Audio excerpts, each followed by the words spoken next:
Tuhan adalah Allahku. Puji Tuhan. Kita akan melanjutkan pembacaan dari Amsal 10. Kondisi keadaan yang ada di antara orang-orang Israel dengan sekian banyak rencana yang Allah tuliskan dari kitab Zakaria, dan kita melihat bahwa kalimat pertama di pasal 10 berbicara tentang hujan. Keadaan yang terjadi di antara mereka adalah, kita ingat peristiwa yang pernah terjadi di kitab Raja-Raja. Bagaimana bukan cuma kemarau tetapi kekeringan.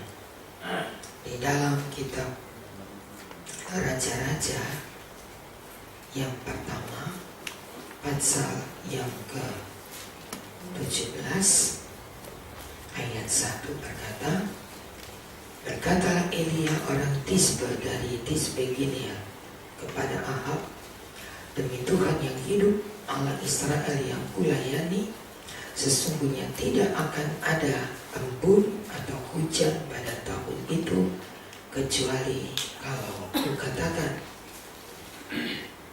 Yang terjadi di ayat yang ke-2, 3, tidak ada air, tidak ada sungai yang masih memberikan kehidupan.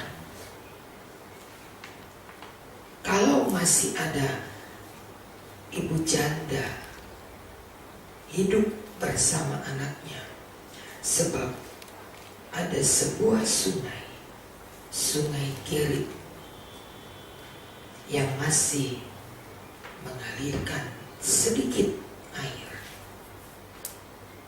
Begitu keringnya keadaan yang terjadi di antara orang-orang Israel.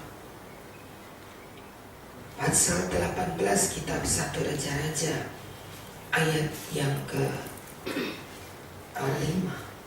jelajahi negeri, pergi ke segala mata air, ke semua sungai. Barangkali kita menemukan rumput hingga kita dapat menyelamatkan kuda bagal dan tidak usah memotong seekor pun dari hewan itu. Dijelajah ke seluruh negeri, tidak ada air.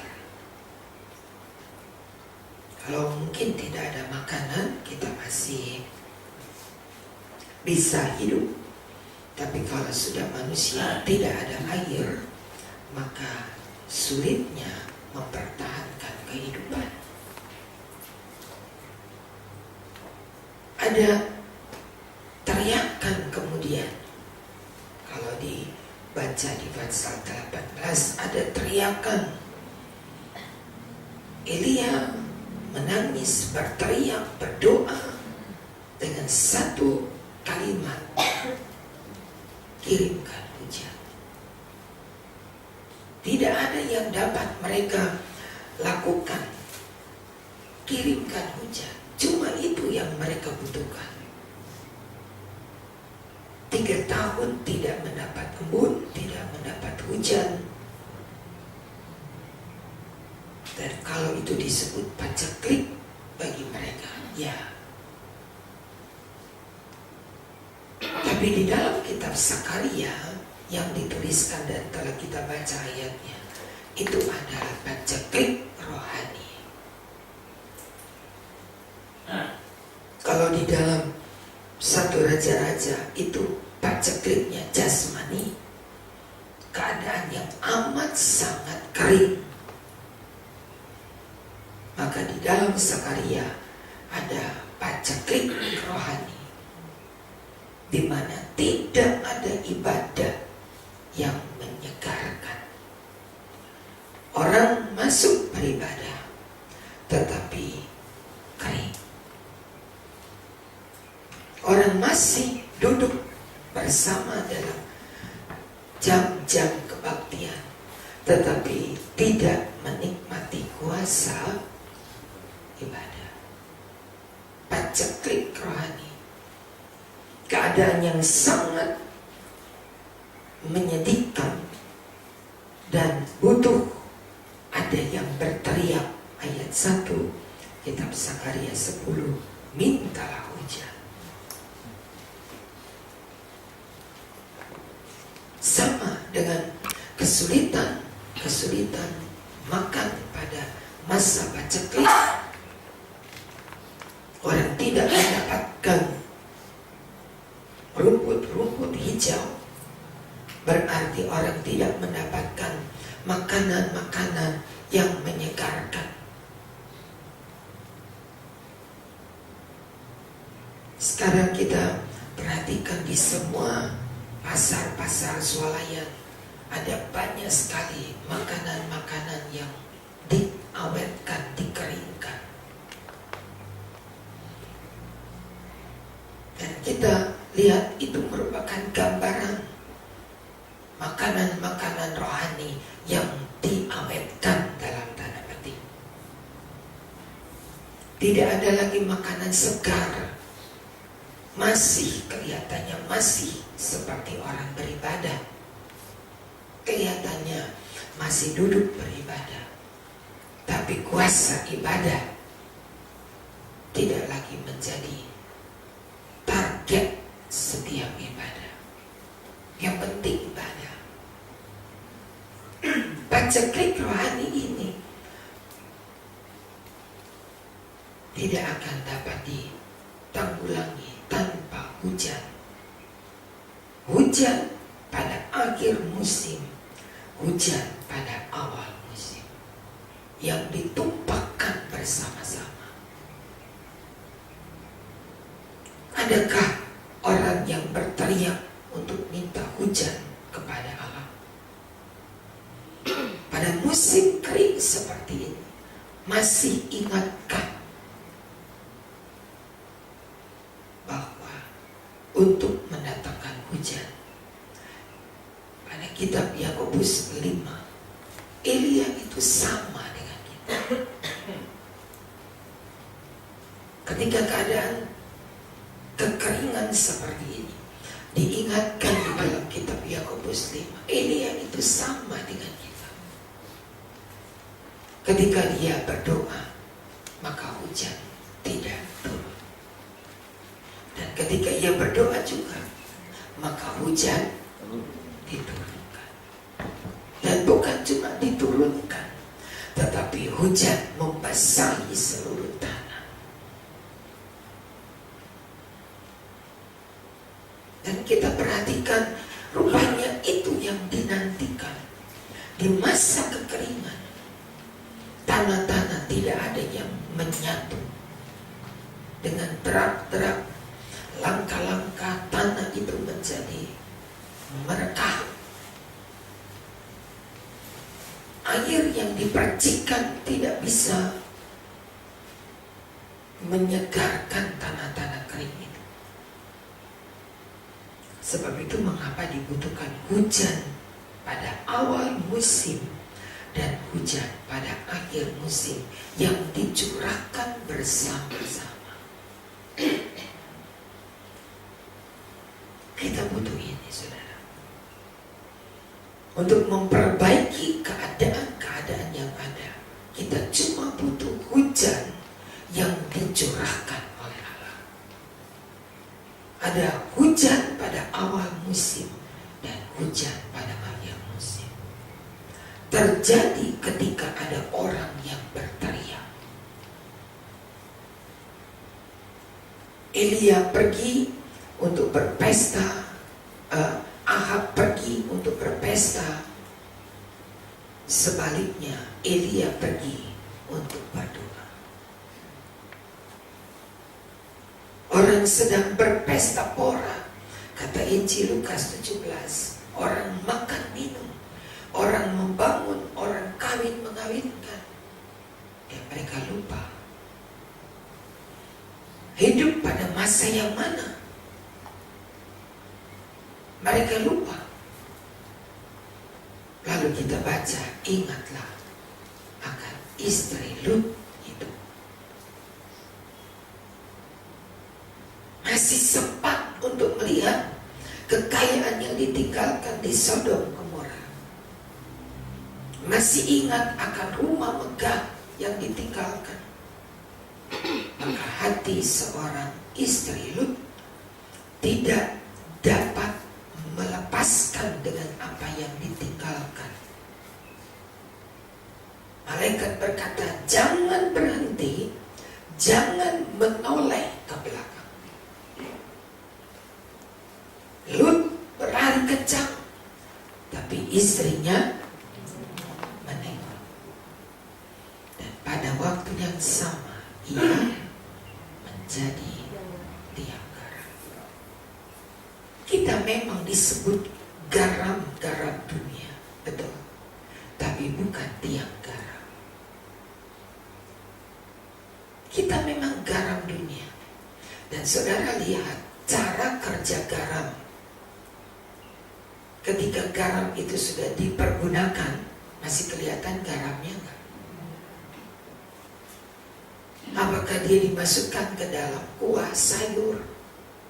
Apakah dia dimasukkan ke dalam tumis? Apakah dia dimasukkan ke dalam makanan-makanan kering? Tapi dimanapun dia diletakkan, tidak ada lagi wajah garam. Rasanya ada, tapi bentuknya tidak. Kita adalah garam dunia. Tapi kalau kita mau bentuk kita yang kelihatan. Saudara kalau lagi makan, lalu lihat ada garam yang belum hancur. Saudara makan, ini enak ini. Lalu saudara telan, ini nyaman, ini enak sekali. Untung ada garam ini. 10 kali saudara makan, darah tinggi. Tapi firman Allah berkata ketika garam itu diletakkan di mana saja, tidak akan kelihatan lagi bentuk-bentuk garamnya. Tidak akan kelihatan. Ketika sang chief itu mencoba apa yang dia masak, dia boleh katakan enak seperti apa. Dia lupa yang membuat makanan jadi enak adalah garam. Ketika peminta hujan itu berteriak minta hujan. Dan ketika hujan diturunkan, karena ada teriakan-teriakan orang yang tahu bagaimana cara mengendalikan keadaan, maka firman Allah berkata tidak akan kelihatan si garamnya. Istri Lut bukan tidak kelihatan, tapi dia justru menjadi tiang garam. Anehnya, untuk istri Lut yang menjadi tiang garam, garamnya gak lumer-lumer. Tidak lumer-lumer. Menjadi tiang garam. Kena hujan, kena panas, tapi dia tidak lumer. Kita rasa aneh. Kok bukan jadi arca begitu ya? Patung. Kok bukan jadi arca? Patung di tengah-tengah Sodom Gomora dihancurkan. Kenapa tidak menjadi patung yang tidak perlu dipikirkan lumer apa enggak? Tapi kalau garam, kena hujan, kena panas, apalagi kena hujan belerang, enggak mungkin garam itu tidak lumer, tidak mungkin.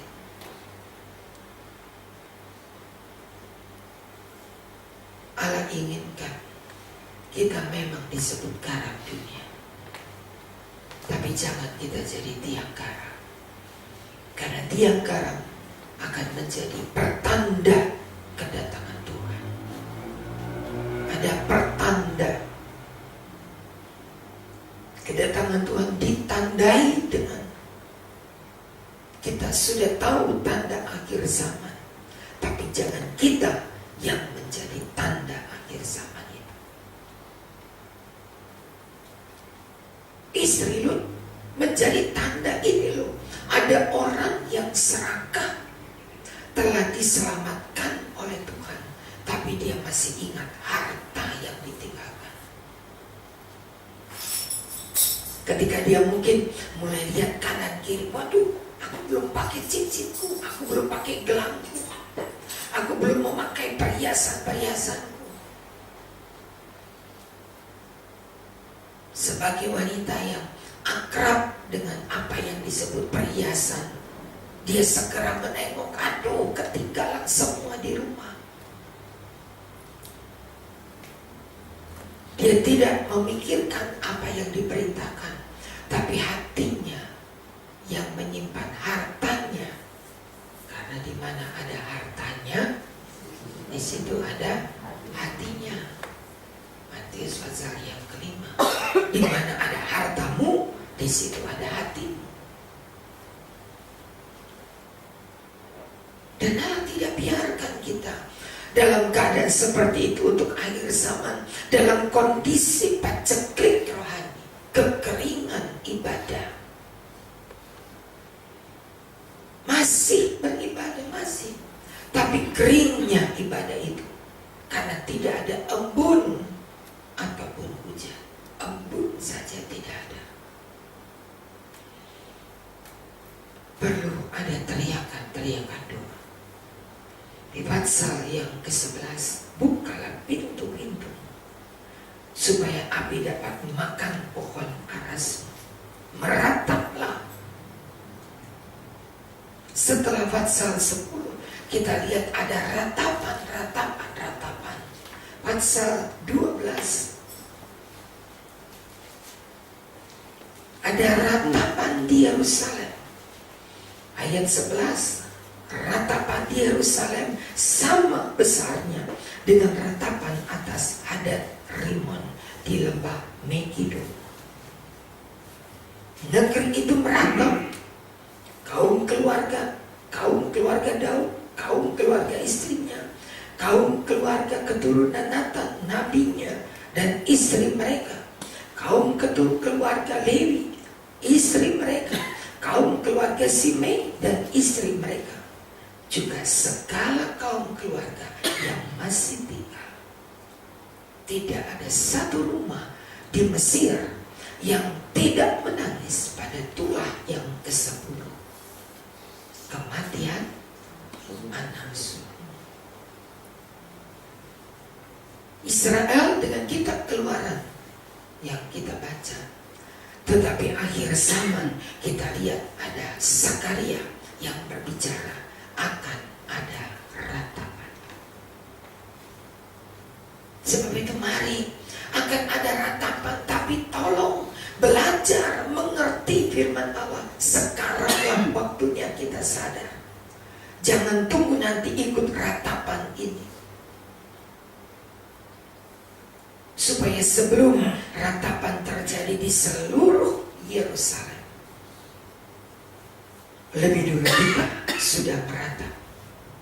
Kata kitab ratapan. Menangislah, ratapan pasal 3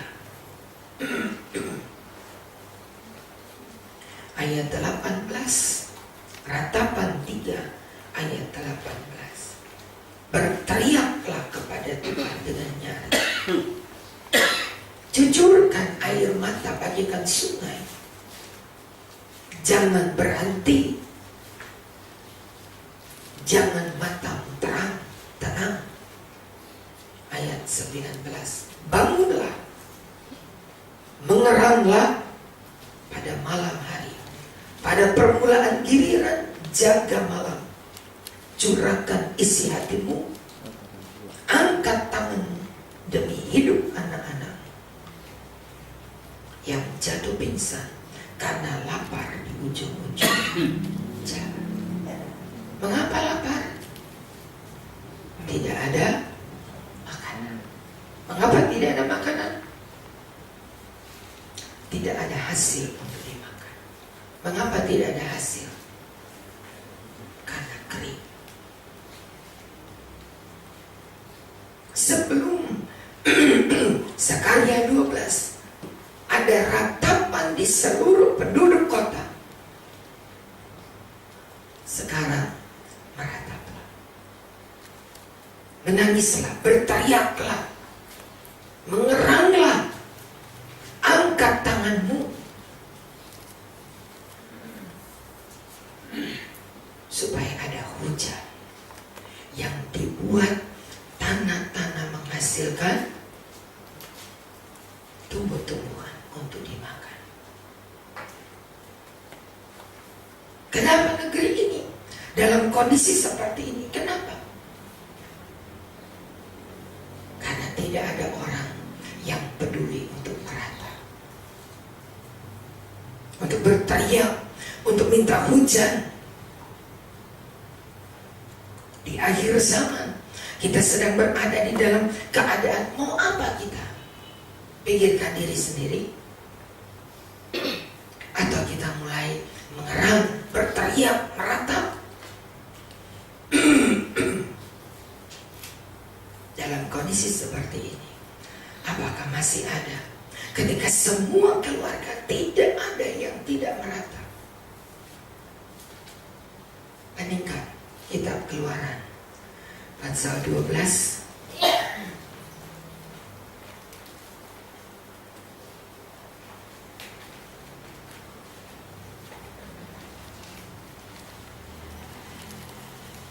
ayat 29. Pada tengah malam Tuhan membunuh tiap anak sulung, dari anak sulung Firaun sampai anak sulung orang tawanan, beserta segala anak sulung hewan. Lalu bangunlah Firaun malam itu bersama semua pegawai, semua orang Mesir, dan kedengaranlah seruan yang hebat di Mesir. Sebab apa? Tidak ada rumah yang tidak kematian. Sama dengan Sakaria pasal 12 ayat 14. Juga segala kaum keluarga yang masih tinggal dan setiap kaum keluarga tersendiri, istri mereka tersendiri, seluruh kaum keluarga meratap. Apa yang terjadi di kitab Keluaran terjadi di kitab Sakaria, dan apa yang ditulis di kitab Sakaria terjadi di akhir zaman. Wahyu.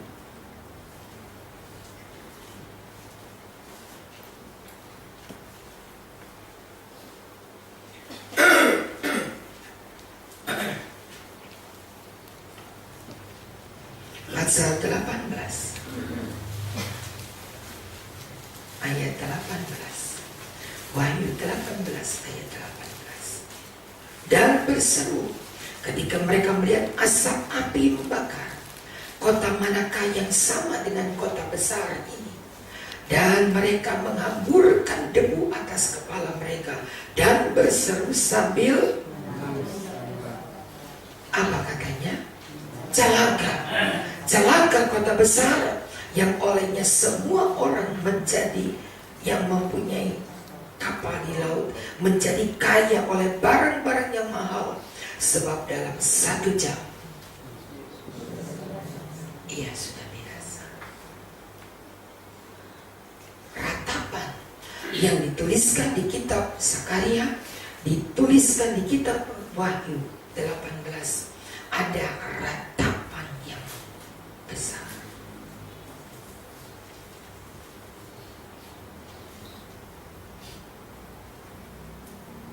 Air mata, menangis, meratap. Pasal 18 judulnya adalah kejatuhan Babel. Babel adalah dunia. Dan ketika dunia ini dibinasakan, yang ada cuma air mata.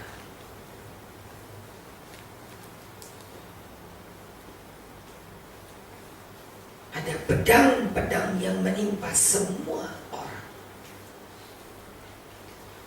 Ada kedukaan-kedukaan yang menimpa segala bangsa. Tidak ada yang terluput.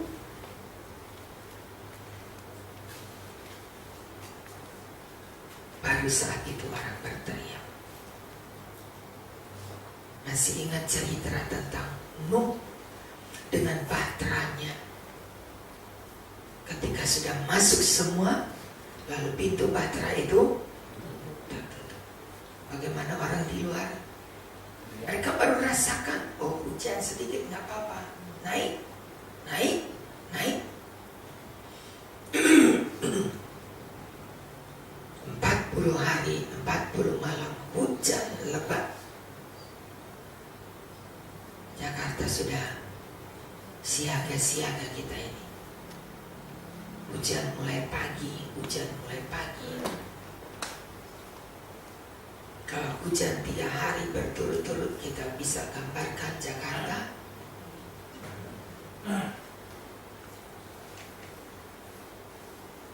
Sudah mulai banjir di mana-mana. Sudah mulai tidak dapat menampung air. Hujan di mana-mana.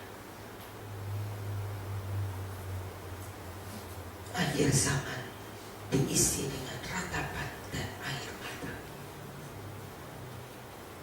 Akhir zaman tidak menjanjikan keadaan yang menjadi jauh lebih baik. Tidak mungkin akan jauh lebih baik. Tahun 2014 saja yang sudah pasti ada begitu banyak air mata. Tapi dalam kondisi seperti ini, firman Allah ingatkan, kitab ratapan tadi sekarang merataplah. Kalau menangis sekarang, jangan tunggu nanti barengan sama mereka. Sekarang merataplah, mengeranglah, angkat tanganmu kepada Tuhan. Demi keluargamu, angkat tangan, berdoalah. Kepala-kepala keluarga tahu bagaimana caranya mengantisipasi keadaan zaman. Bukan terus hidup dengan segenap hati, bukan melanjutkan kehidupan dengan kehendak sendiri. Terus aja, ya terus aja. Kalau tidak mau nanti menangis, sekaranglah menangis. Kalau tidak mau nanti mengerang, sekaranglah kita mengerang. Kalau tidak mau kita nanti menghadapi keadaan yang sesulit ini, di mana setiap keluarga akan menangis seperti di Mesir. Ketika mereka bangun, setiap rumah punya anak-anak sulung. Sampai kandang-kandang hewan katanya. Tiap anak sulung mati. Putra mahkota dari kerajaan Firaun sampai ke liang lu tutupan orang-orang tawanan. Setiap rumah orang menangis. Tidak ada orang yang menghiburkan, karena semua sedang menangis, meratapi keadaan masing-masing. Terjadi di kitab Keluaran, terjadi di kitab Sakaria 12, terjadi juga di kitab Wahyu. Cuma ada ratapan, cuma ada tangisan, cuma ada air mata. Tapi sekarang waktunya bagi kita untuk mencari Tuhan dengan sungguh. Sekarang waktunya bagi saudara dan saya tidak membiarkan hidup dengan keadaan sendiri, tapi kita berkata, Tuhan, sekarang aku mau mengerang demi keluarga. Aku mau menangis demi anak-anakku, kata kitab ratapan tadi. Siapa tahu ada kemurahan Tuhan. Dan kemurahan Tuhan inilah yang kita harapkan masih berlaku